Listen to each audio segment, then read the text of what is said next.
look at the camera, see myself over there. So this is Falcon. He's our manager, site manager. Would you like to tell me how you would describe your management style? Okay. Hey, good question. It's always difficult to kind of succinctly put what your management style is, but I believe, I am definitely not a micromanager. I believe from my management style, I really believe in bringing the best out of people. And so you do that by engaging them, right? Setting expectations, and then having accountability. And accountability is both ways, right? For the good work and the areas where there's room for growth and improvement. And I think by setting clarity with folks, and then also giving them room to utilize their strengths and talents, that's how I believe managing folks. That's how you get the most out of them. And I also see that they're typically a lot happier in that environment as well. As a caveat to that, you do have to know when it's important to, where folks might need a little bit more help from a leadership and management style, where you might need to get in there with them a little bit, into the details a little bit more, simply to help. Maybe you need to clarify at a more granular level to help them get through maybe areas where they're growing. And so, as I think that's the other aspect, you got to be careful that you don't just let people go, and they'll give them good feedback and accountability. But part of the engagement is knowing your folks, getting to know them, kind of like we're doing in this instance, and then being able to then,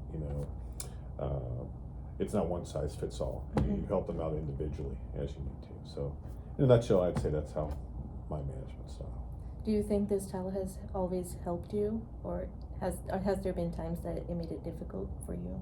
So I think, each person, each manager, each leader needs to, this is where self-awareness and trying to understand yourself is really important, and understanding your strengths and weaknesses. Sometimes your strength can be your weakness.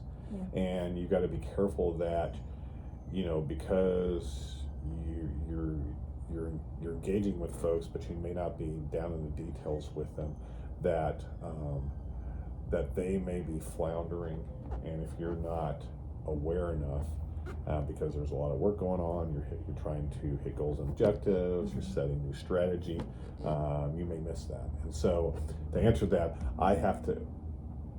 it works well for me as long as I'm aware for that, and I don't let people flounder out there, right? So I have to personally see to that doesn't happen. So most of the time it does, as long as I'm being self-aware and having to refocus on the people. Otherwise, I could maybe be a little more aloof and not be paying attention. What is your biggest management weakness? Oh boy, yeah, good one. Probably that, right?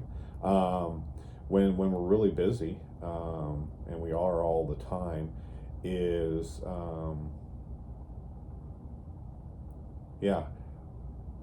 when folks have a lot to do, I may take it for granted that I know they're able to handle it all, and I need to be able to circle back with them a lot of times, and that's where the accountability piece comes in. So I'd say that it's probably I said sometimes your biggest strength is also your biggest weakness. That's probably my weakness. I need to make sure I am circling back with everybody, and I set structure to do that in myself. I have one-on-ones with all my direct reports. We schedule them in the calendar. It's their meeting, so they can talk about whatever they want to, but that's important, because then we've put that within the structure of our schedules, that's time for me to one-on-one. What's going on with your life? What's going on with your work? How can I help? What's your challenges? Where's your wins? What's your challenges? And all that. So I try to do that to overcome those weaknesses. What's your way of building healthy relationships and approach at work? Healthy relationships at work. I mean, you gotta get to know people, right? I mean, I think I'm not the best at remembering birthdays. I'm not, ask my wife, I'm not the best at, all that. But I think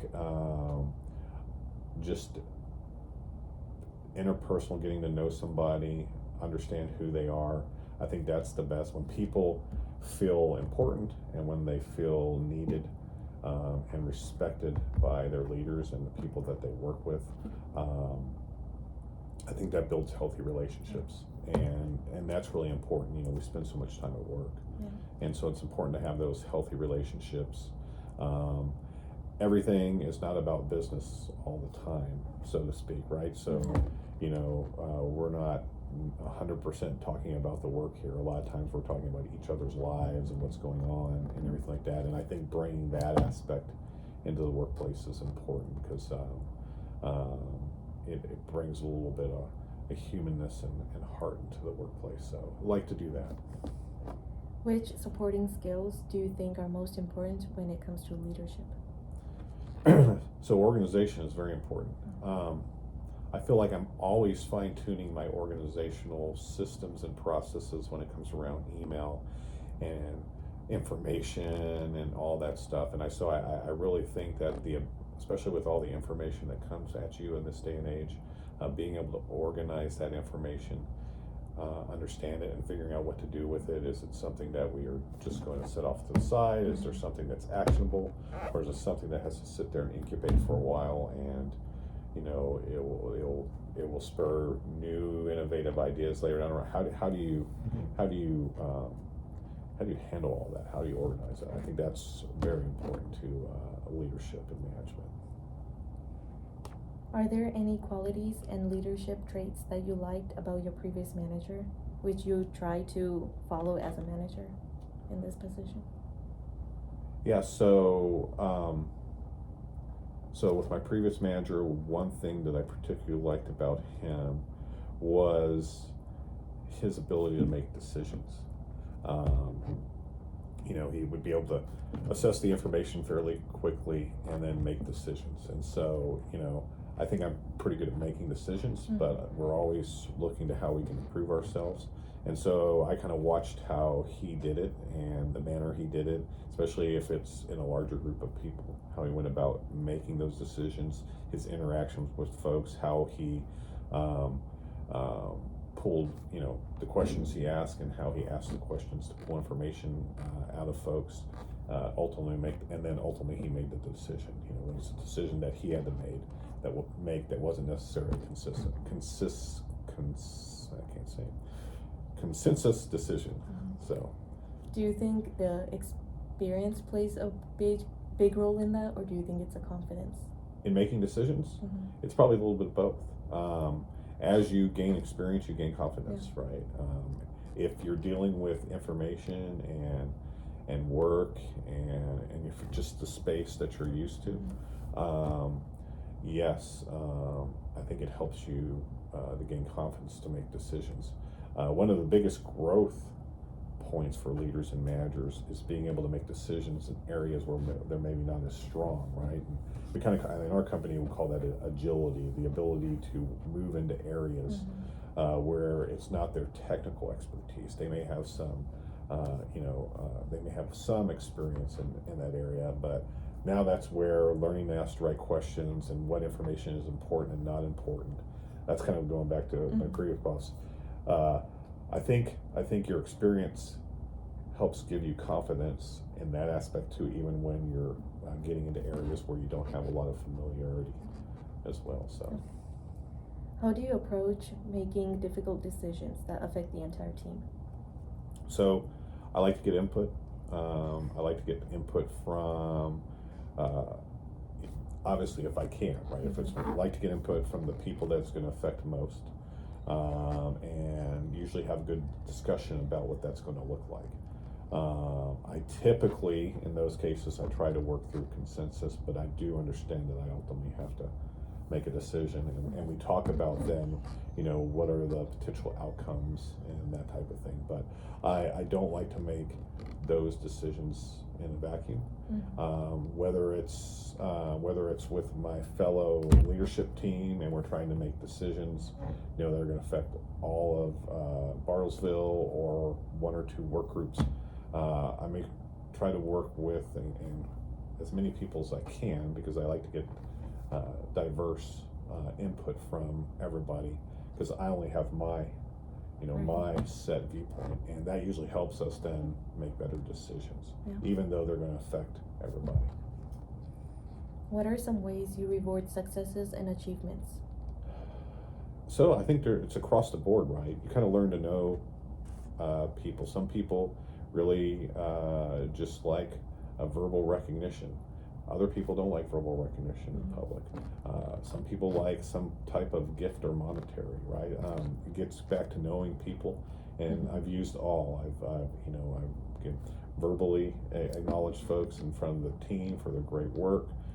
Used, where we can monetary. We use that. I think we do that well in our company, using our immediate rewards and other things like that. I really like to do those type of things, and things that don't rise to the immediate reward, but it was a good job. We use gift cards and all that. So I try to use all of those approaches where possible. And like I said, some people like others, better. You just, I can't tell you that I know all 85 people what their favorite approach is, but we try to go across the spectrum.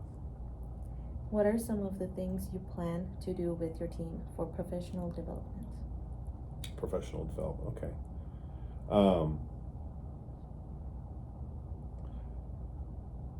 So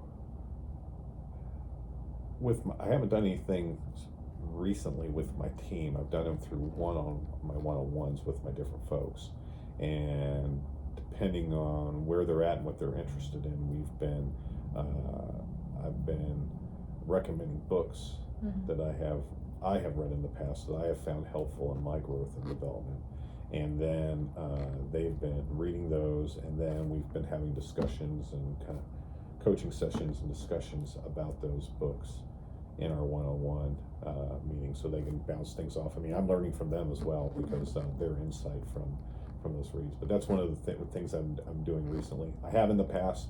We've done the strength finders with my team, and we've then all learned each other's strengths from that perspective, and done that. So a couple different ways. That's what I've done recently. This is actually different from what I've heard or read in books, because they usually say, oh, just keep a group activity or plan to do something as a group so you'll get to know each other. Right. But you recommending books, and this was a different perspective. And so nice. And we have done that, and that's and maybe I didn't understand your question. That's for when I'm trying to build up the whole group, right? This is where I'm looking at each person's development, and what are they interested in? Are they interested in growing, as a technical, right? So I'll probably, I manage a broad team, and I do not have all the technical experience. So then it's who do I know within the organization that possibly could be a mentor. So we have set up people for mentorships, right? And to that, for that way. But if it's on the leadership side, I can help, just and I'll share the books that have helped me, and hopefully that helps them as well. What do you feel is the most challenging aspect of being a leader?